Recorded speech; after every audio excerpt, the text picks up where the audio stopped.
You're still grooving, still connecting, still loving, still turning up, still thriving. You still got it, but your immune system, it weakens as you age. That's where vaccines come in. They help train and strengthen your immune response to fight off respiratory illnesses like flu, pneumococcal pneumonia, RSV, or COVID-19. Ask your doctor or pharmacist which vaccines you need. Book in minutes at vaxassist.com. Sponsored by Pfizer.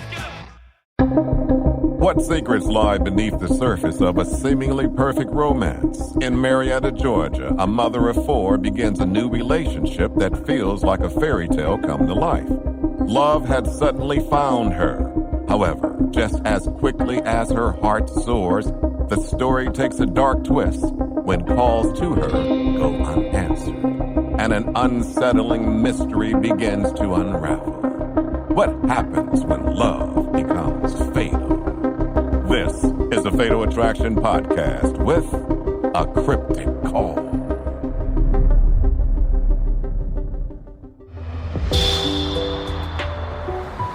August 23rd, 2018.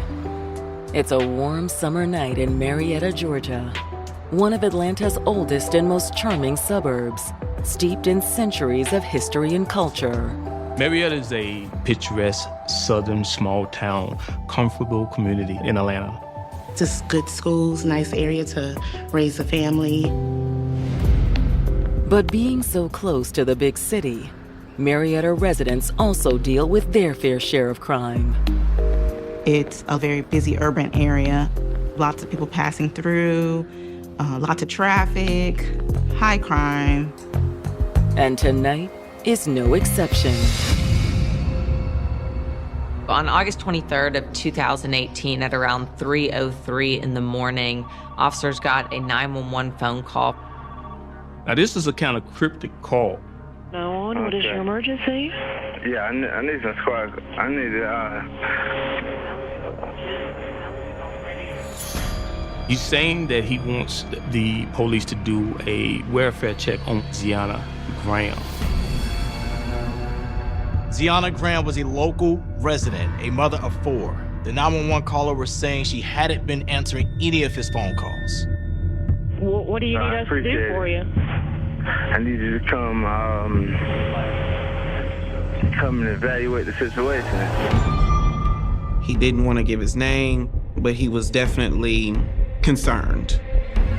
He requested that officers go out to her address. The police are concerned. Why do they need to go over there? I need to know what I'm sending my officers into. Oh, don't worry about it then. So what's going on there? Given the suspicious nature of the call, the operator immediately dispatches officers to Ziana's home. 911 dispatch hurriedly sends police to that location because they want to know what's going on. Ziana might have been hurt. When you're dispatched to a welfare check, you don't know what to expect. 24-year-old Ziana Graham had a heart that overflowed with love for the people in her life. She had a very bubbly personality. If she was your friend, she loved you deep. Growing up in the northern reaches of the Bay Area, Ziana was a bright student who connected with people everywhere she went. Ziana, she grew up on the West Coast in Vallejo, which is near Sacramento. At a very young age, Ziana was a friendly person. She wanted to make friends with everybody that she met. But when trouble reared its head at home, Ziana's strong spirit was put to the test. I had a troubled marriage with her mother in the beginning of Ziana's life. Their parents separated early on. Instead of healing, time only brought more problems for the Graham family. Her father was deployed shortly after 9/11, and upon return came back with issues around drug and alcohol abuse. I began using drugs and drinking quite a bit. Eventually, Ziana's mother was granted full custody, and her father sort of drifted out of her life. I loved Ziana very much, but it's like the more it didn't work out for me, the more I turned to alcohol. And Ziana wasn't far behind. about the age of 12 or 13. She started using drugs, started hanging out with the bad crowd. I take my part of the blame, unfortunately, but all she really wanted to do was be accepted. Kind of got out of hand, and her mom couldn't handle it. In an effort to help Ziana turn her life around, her family decided to make some big changes. The only option was to turn her over to the grandma. So they then migrated to Marietta, Georgia. They went trying to get Ziana reestablished and put into school. But life proved to be just as difficult in Georgia as it was in California. She was doing really well. She had started going to school. She had stopped using drugs. But at the age of 15, she got pregnant. Ziana decided to marry the father of her child and start a family. There's nowhere else I want to be. As a young mom, Ziana found what had been missing from her life. She was so happy to be a mom. She knew this is what she wanted to do with her life. She had her second child, and things seemed like they were going well for the two. But after 4 years, Ziana's marriage crumbled. Being young and then taking on additional responsibility of your children and then newly being married doesn't play well into the future. They ended up getting divorced, and now Ziana is left with her 2 children. That marked the beginning of a long string of failed relationships. She was dating, but it wasn't going anywhere. Ziana at 19 has a 3rd kid, and she and her 3rd child's father never created or maintained a relationship. And then she has another child by another person.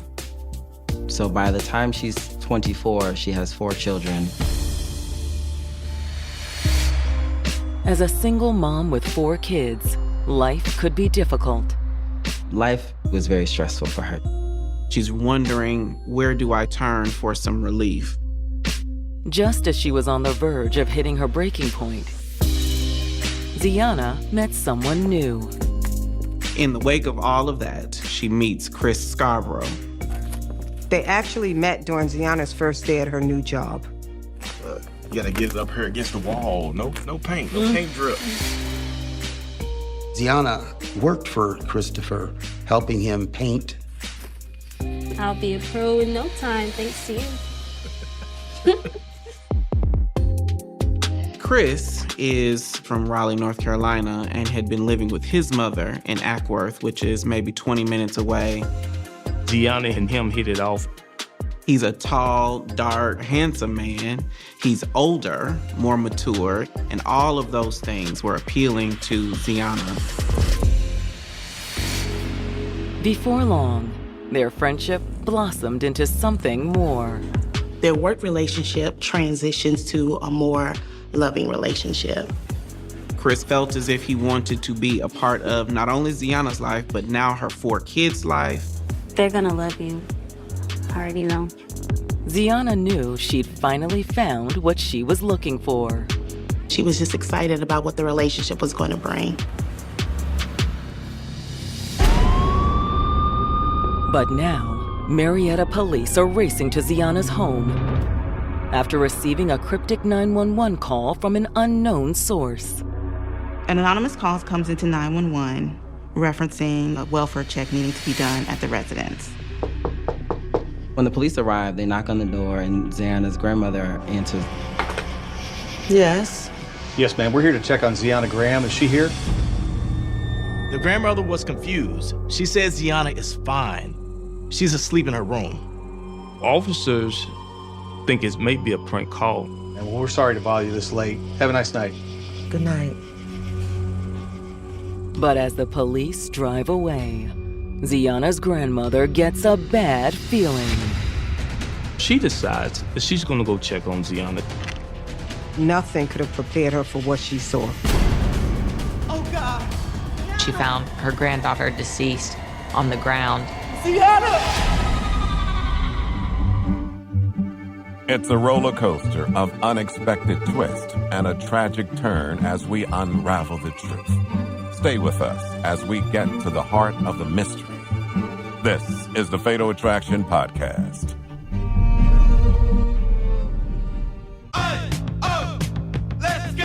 You're still grooving, still connecting, still loving, still turning up, still thriving. You still got it, but your immune system, it weakens as you age. That's where vaccines come in. They help train and strengthen your immune response to fight off respiratory illnesses like flu, pneumococcal pneumonia, RSV, or COVID-19. Ask your doctor or pharmacist which vaccines you need.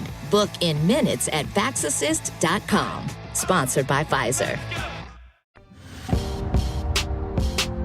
After overcoming her rocky childhood, 24-year-old Ziana Graham found purpose and joy as the mother to 4 beautiful children. She loved being a mom. That's what she cared about most. She was very passionate about her children. But that didn't mean it was easy. She's struggling to work, provide for her children. She really could use a hand in raising this family that she has created. So, when she met a kind-hearted construction worker named Christopher Scarborough, it seemed like a match made in heaven. Ziana's excited because Christopher is everything that she wanted. He was a provider, he was loving. She loved that he was secure, he was working, he had a steady job. He's ready to take care of her and her children. She was hoping that this might be the one. But now an anonymous 911 call has led Ziana's grandmother to make a horrifying discovery. Oh, God! When the police arrived, she turned them away initially because she didn't expect anything. But then that's when she went and discovered her granddaughter dead. Ziana! She then called 911 back, explaining that her granddaughter was deceased. Marietta police quickly returned to the residence, followed by homicide detectives. Ziana's grandmother and her children were obviously very upset. So detectives arranged for them to be transported back to the station while they looked through the house. Here, get the kids out. When you first arrive at the scene, you're gonna take a look at the body. You're gonna determine if there's any injuries. Ziana is laying on her back. Her hands are spread beside her body. Her neck looks like it's broken. And she has broken small red blood vessels in her eyes. It's a clear sign that Ziana's death was no accident. Petechiae in the eye is a very clear indication of strangulation. The big question was, who did this to her? Hoping for a clue to her killer, officers set out to search the home. They were going through it with a fine-tooth comb. They're looking for, are there any signs of forced entry? Are there weapons? Is there blood spatter? What in here is going to point us towards a suspect?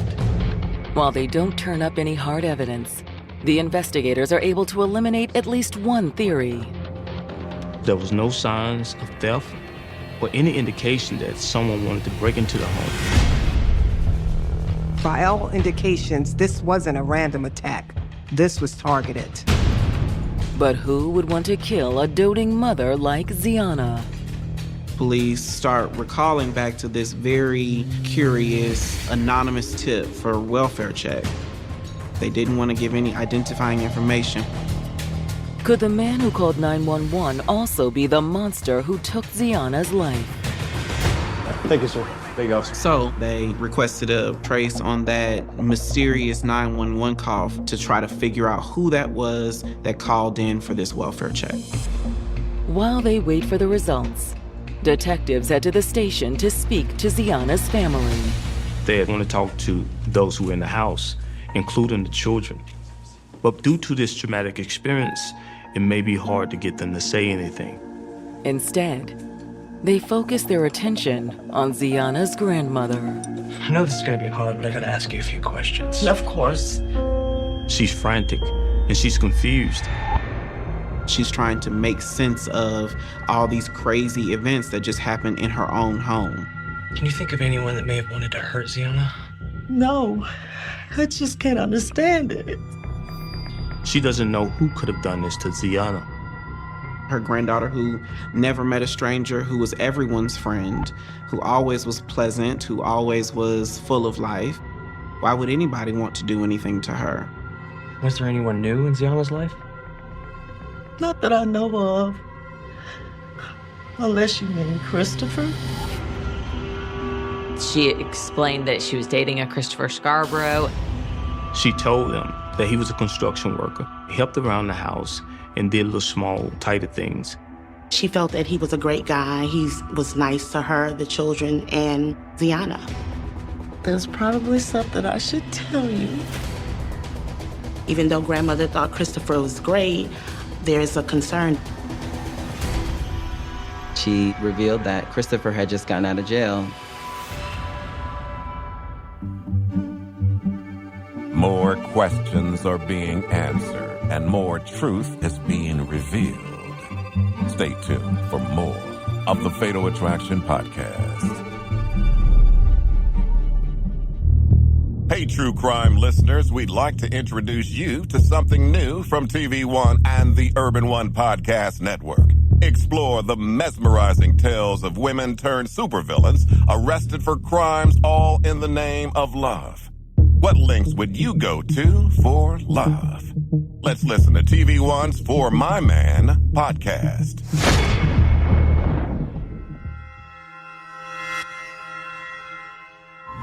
20-year-old Deborah Brown breaks out of her shell when she meets a smooth-talking charmer on the streets of Waukegan, Illinois.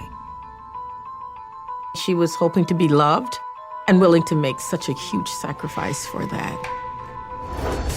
But when her man's twisted perversions send him running from police, Deborah willingly tags along and helps bring his monstrous fantasies to life.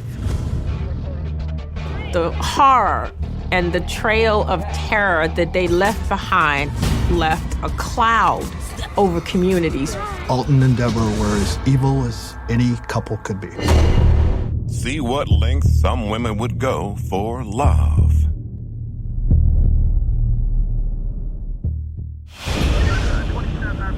After mother of four Ziana Graham was strangled to death in her home, Georgia investigators suspect the killer could be someone she knew. They started to thinking that maybe this is personal because there was no signs of theft or forced entry. Now, detectives have just learned that Ziana's boyfriend of 7 months, Christopher Scarborough, was released from jail just 2 weeks before she was murdered. Of course, the detectives were concerned because he has a criminal history. Could that have been the person who did this? What was Christopher's relationship with Ziana like? Good, I think. He was there for her when she needed him. Grandmother was trying to see the best in Chris as he was helping out around the house. He was mowing the grass, he was making repairs in the home, just taking care of everything. He seemed to bring a sense of stability, a sense of consistency to the family structure. He was really being like a man of the house kind of figure. When's the last time you saw Christopher? Last night, he came by to visit Ziana for a little bit. She shared that Ziana's boyfriend, Christopher, stays with them from time to time, and he happened to be there last night. However, he left, and that was normal because sometimes he would go to stay with his mother in Ackworth. He's between two different households. What was he like when he left? Not sure. I didn't talk to him. Grandma was already in bed at this point, but she heard him leave out the front door. After detectives end their interview with Ziana's grandmother, they receive word that their trace of the 911 caller's cell phone has been completed. The number that made the call turned out to be a prepaid phone without a real name attached to it. They were able to get a GPS position for the device that made the 911 call, and the location rang a bell for the detectives. The 911 call had come in from Ackworth. Since Christopher has family in Ackworth, they thought maybe that's where Christopher was. When they arrive at the GPS coordinates, their suspicions are confirmed. They go to Ackworth, where they believe this is Christopher's mother's house. And guess what? He's there. They let him know that they wanted to ask him questions about his girlfriend. Is Ziana straight? I think she's good. Initially, he was very upset. He had not heard from her, and he needed to know what was going on.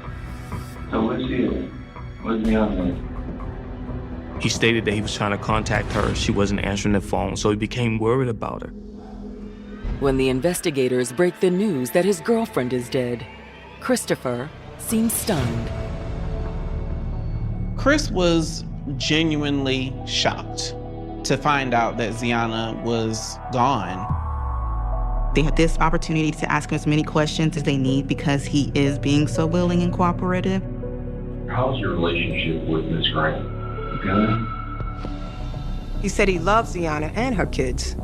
How long have you and her been seeing each other? 7 months. 7 months. Mm-hmm. They fell deep and fast for each other. But that doesn't mean they always got along. Have you guys ever gotten into it with each other? And, I mean, everybody does, right? Sometimes. He said, we fight, but that's normal. Most people fight in relationships.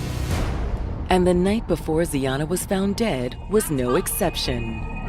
He stated that very night they had gotten into an argument, and that was one of the reasons why he left.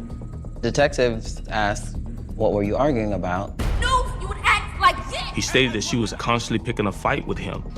You was just done? Okay. You said that argument got physical. Can you talk to me about that? Just hitting me and Get out! But Christopher tells detectives he kept his cool. He was thinking that it was probably in his best interest to just let her calm down and they'll have a conversation later on. He figured he would just go to his mom's house. So he called him a ride share and left to go back to Ackworth. When he walked out the door, Christopher says Ziana was still alive. How was Ziana when you left? She was talking to you when you left. Okay. He said she was upset, but she definitely wasn't dead. Detectives aren't sure if they can believe him, especially since they suspect he made the anonymous 911 call that led them to Ziana's body. If he didn't know Ziana was hurt, why would he have asked for a welfare check? When they confront Christopher with their suspicions, he gives them an answer they weren't expecting. They decided to ask him, and he admits to making the 911 call. But not because he knew Ziana was dead.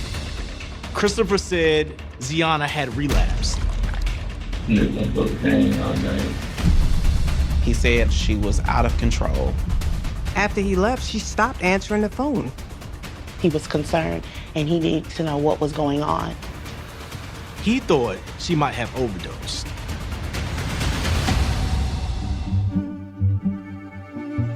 Stay with us for more of the Fatal Attraction Podcast.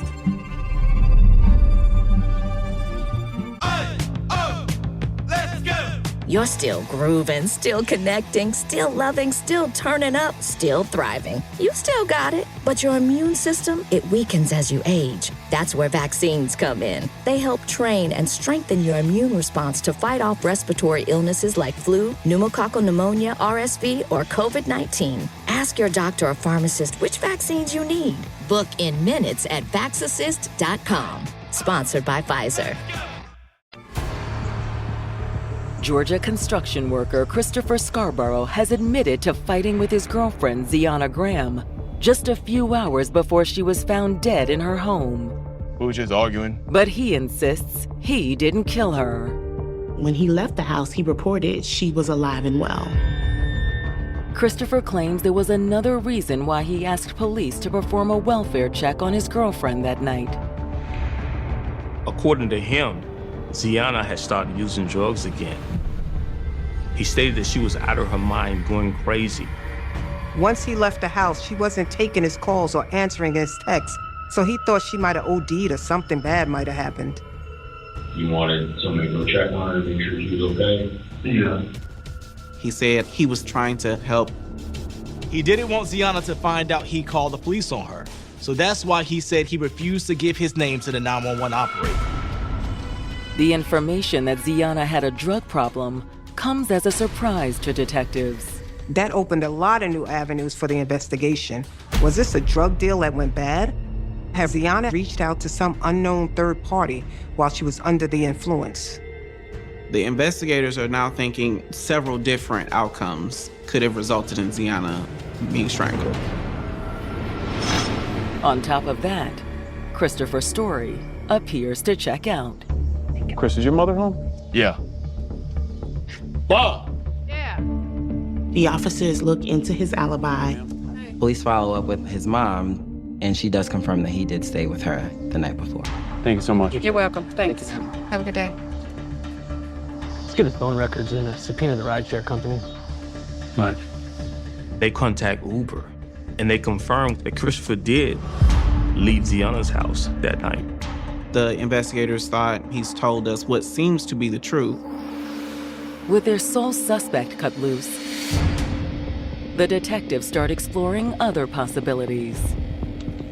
They want to try to track down if there's anybody that Ziana has been buying drugs from. Maybe this was a drug deal gone bad. The detectives checked Ziana's phone records to see who she'd been in contact with. It's another dead end. Unfortunately, they don't find anything suspicious. All of the numbers seem to be the regular people. Her grandmother, her friends, Christopher. There weren't any concerns for any other numbers on her phone line. Investigators next turn to Ziana's prior romantic relationships. Jealousy can be a huge motive when you're looking at any murder case, especially one as personal as this one appeared to be. They know that she was married, and they know that she has children with 3 other fathers. So investigators start to think maybe we should just follow up on these other men that are in Ziana's life, see if there was any bad blood. After obtaining contact information from Ziana's family, the detectives start making calls. They make contact with her ex-husband, who she has 2 kids with, and he states that he no longer lives in Georgia. He is very active in his children's life. They have a good relationship co-parenting. The father of her youngest child, they co-parent very well, so he was cleared as well.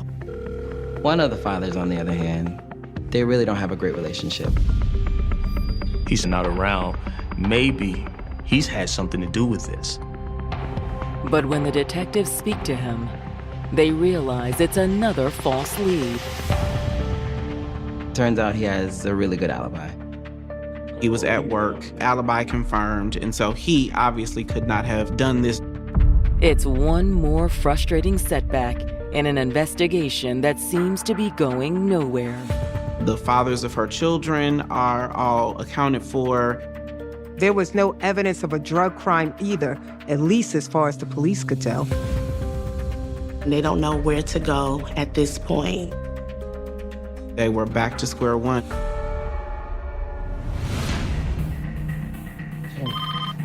Homicide. Until an unexpected new tip comes in. They receive a call from the therapist that had been working with the children. Officers, in order to get the interview with the children, contacted the Child Advocacy Center and scheduled for the children to be interviewed by a forensic interviewer. A forensic interview is so there's no bias and there's no leading questions being asked to the children and kind of getting more of a truth from the children as far as what happened. The therapist tells detectives that during her interview with Ziana's oldest son, he made a chilling statement. He starts talking about some of the things that he remembers from the night that Ziana died. I heard arguing and bumping noises. Like a thud? He had heard a loud snap. Then, out of nowhere, he says he killed her. Who did the snap? Christopher. He told the therapist that it was Christopher who killed his mother.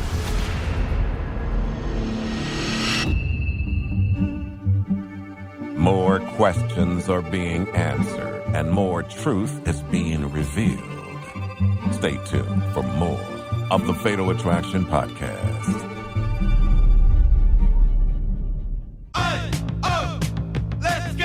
You're still grooving, still connecting, still loving, still turning up, still thriving. You still got it, but your immune system, it weakens as you age. That's where vaccines come in. They help train and strengthen your immune response to fight off respiratory illnesses like flu, pneumococcal pneumonia, RSV, or COVID-19. Ask your doctor or pharmacist which vaccines you need. Book in minutes at vaxassist.com. Sponsored by Pfizer. 48 hours after Ziana Graham was found dead on the floor of her Marietta, Georgia home, the police investigation into her murder had slowed to a crawl. It feels as if the trail is gone cold. Then they get a phone call. The call is from a police therapist who's been working with the murdered woman's young children. And as one of the children is talking to the therapist, he reveals a bombshell that could blow this case wide open. Who did the snap? Christopher. According to her son, it was her boyfriend who killed her. He told me it was Christopher who killed his mom. The shocking accusation stuns law enforcement. They had already interviewed Christopher and didn't think he had anything to do with this. But now, they're starting to have second thoughts, especially when they hear the full extent of what Ziana's son said. Well, apparently, this guy had been physically abusive. He reported that Christopher had beat her previously. He's witnessed Christopher hit her, chase her, choke her. Even the children weren't safe from Christopher's abuse. According to the older son, Christopher has hit him a few times. And on the night Ziana died, the young boy said he heard a familiar sound. His mother and Christopher fighting. He was downstairs, he heard them arguing, heard it got physical. He remembers hearing a loud bang and jostling, some aggressive conversation. Then he heard a snap. And he realized that was his mom's neck breaking. He heard from upstairs when it happened. That trauma is something he's going to process and be with him for the rest of his life. It's a damning allegation from an innocent child who has no reason to lie. But is it enough to draw up murder charges? Putting a child on the stand can present many challenges when it comes to a case. Children can have trouble separating make-believe from reality, and so their testimony, it isn't always rock solid. Well, after finding out the information from Ziana's son, all right, pull everything we have on him. The detectives felt that Christopher needed to be looked at deeper.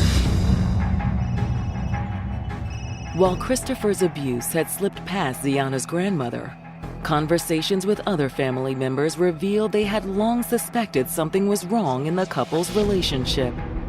Ziana and her father had started to build their relationship better, so she told him something just was not right with Christopher. When I found out who he was, I knew it felt wrong. Dad had a feeling that the two of them were involved in some type of domestic violence. But Ziana struggled to see a way out. Ziana confided in her father and said, I want to get out of this relationship, but I don't know how. It's very hard for folks to, once they're in a relationship, to get out of the cycle of abuse. When detectives receive Ziana's autopsy results, they further implicate her boyfriend. It was determined that she didn't have any drugs in her system. She had been drinking, but it wasn't a large amount of alcohol. That means Christopher was lying about Ziana using cocaine. Why would he do that? Unless, of course, he was trying to lead the police down a false trail.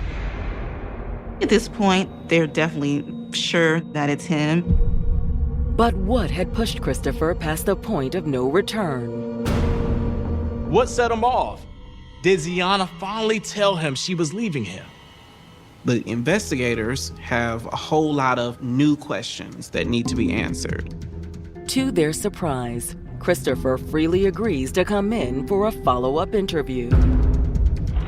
They tell him that they found some new information that they just want to confirm. All right, Chris. I want to talk to you a little bit more about what we talked about earlier. Okay. We talked about the altercation that you and Mr. Graham had. You said that you were in the bedroom. Could you kind of go through that again with me? Christopher begins by telling the investigators the same thing he told them last time. He's still sticking to his story that they got into it, he left. Okay. When the incident got physical, do you remember how it got physical or how it started? See, grab something in his face. Is that how you got the little mark on your cheek right here? No, yeah. Yeah? Mm-hmm. What did she swing at you, you know? I don't know. I was on the baby toys. They pressed him for more information. What were you two fighting about that night? Christopher seems reluctant to answer, but when he finally does, it's clear why. You can start to see a shift in his personality. You didn't tell me what the argument was about last night. No, it wasn't. It was what? About their boyfriend. It's a roller coaster of unexpected twists and a tragic turn as we unravel the truth. Stay with us as we get to the heart of the mystery. This is the Fatal Attraction Podcast.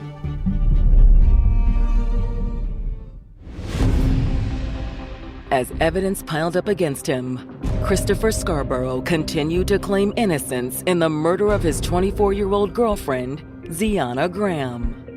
He's sticking with his story. Yes, we were arguing, but when I left the house, she was fine. She was alive. But now he just admitted the shocking reason why he and Ziana were fighting. She had gotten an abortion without telling him.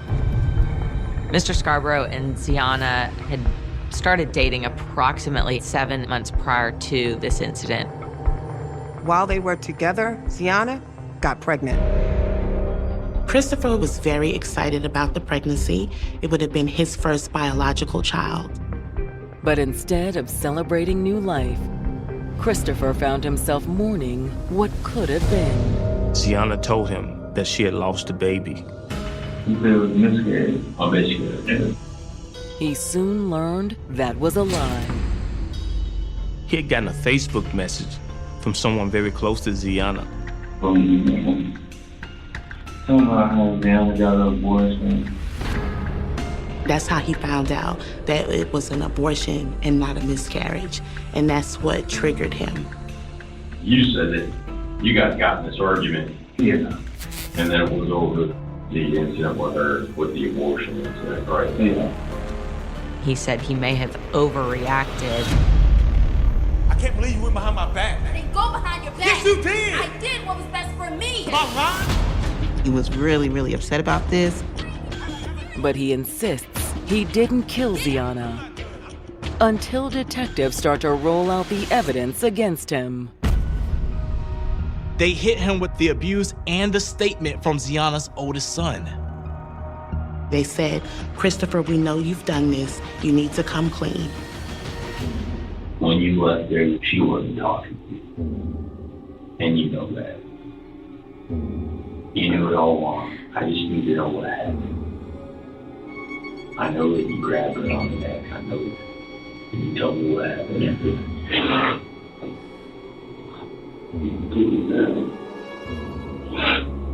Did you throw her on the ground? Christopher reported that Ziana was very angry that night. She was yelling, screaming. She hit him with a toy, and he was trying to calm her down. So the way he thought to calm her down was just to restrain her. He just grabbed you. How'd you grab her? Like this? That's why I didn't tell you the truth, because I knew you would act like this. She was pulling away from him, resisting him. He admitted to putting his hands around her neck. So you grabbed her on the neck. Did you squeeze her hard.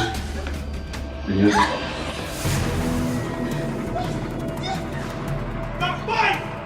you remember how long you choked her before?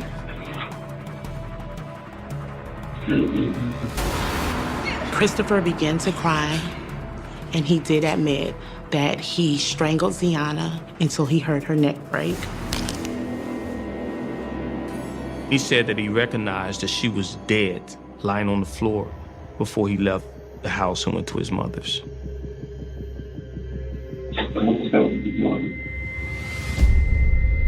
It's all the investigators need to hear. At this point, the investigators have a full confession. They understand what happened, and Chris has admitted his role in Ziana's death. And they charge him with aggravated assault, malice murder, and cruelty to children because her 4 children were present at the home when all of this happened. Christopher is left with few options. Given all the evidence against him, given the fact that he has now confessed to his role in Ziana's death, it's starting to ring true that he will probably get whatever penalties are coming to him. He talks to his attorney and finds out, because of his lengthy criminal history, that with this additional charge, it's possible for him to go to prison for life without parole. And he doesn't want that. So he decides to cut a deal. Christopher decided to take a plea deal instead of going to trial. He pleads to malice murder and cruelty to children in the 3rd degree. He was sentenced to life with the possibility of parole. For Ziana's family, it's too little, too late. I would have rather him gone to trial. I realized that now that he confessed and turned himself in and all that, his punishment could be a little bit less. That upsets me. Of course it would upset anybody. The good news is, because of those felonies on his record, the possibility that he'll get parole is likely none. In Georgia, he'd have to serve a minimum of 30 years before he would be eligible for parole. Ultimately, it's up to the parole board as to whether he will ever parole out. Whether or not Christopher is ever released from prison, his violent actions will never stop reverberating through the lives of Ziana Graham's children. They were in the house when it happened, and this is going to live with them for the rest of their life. Those children, they never forget, that trauma follows them throughout their lives. This was so much more than one murder. In a lot of ways, this was the destruction of an entire family. I miss her so much. It's been a lot of work, a lot of counselors, a lot of therapy. I want her to know that I'm doing the best. I'm doing the best I can with the kids, and I hope they're happy. I hope they know love. I hope they know how much their mother loved them. And she did. She loved them very much.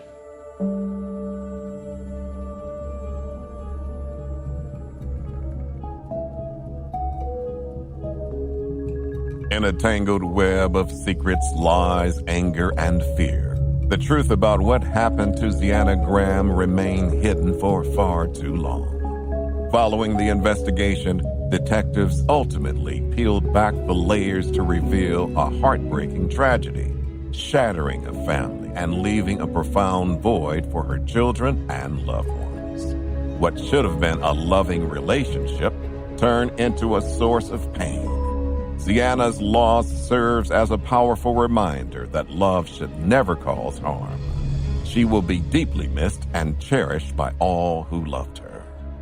Coming up on the next episode of the Fatal Attraction Podcast.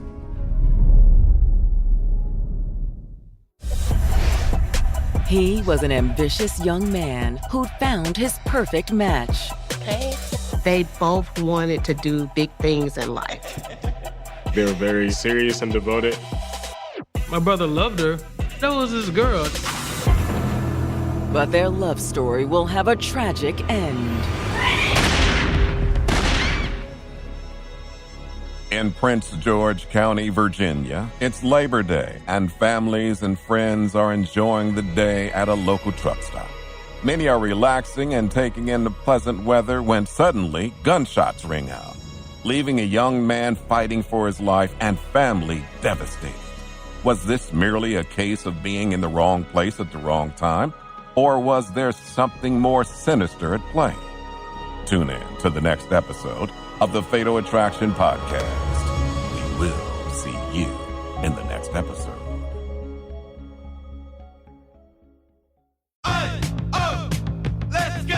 You're still grooving, still connecting, still loving, still turning up, still thriving. You still got it, but your immune system, it weakens as you age. That's where vaccines come in. They help train and strengthen your immune response to fight off respiratory illnesses like flu, pneumococcal pneumonia, RSV, or COVID-19. Ask your doctor or pharmacist which vaccines you need.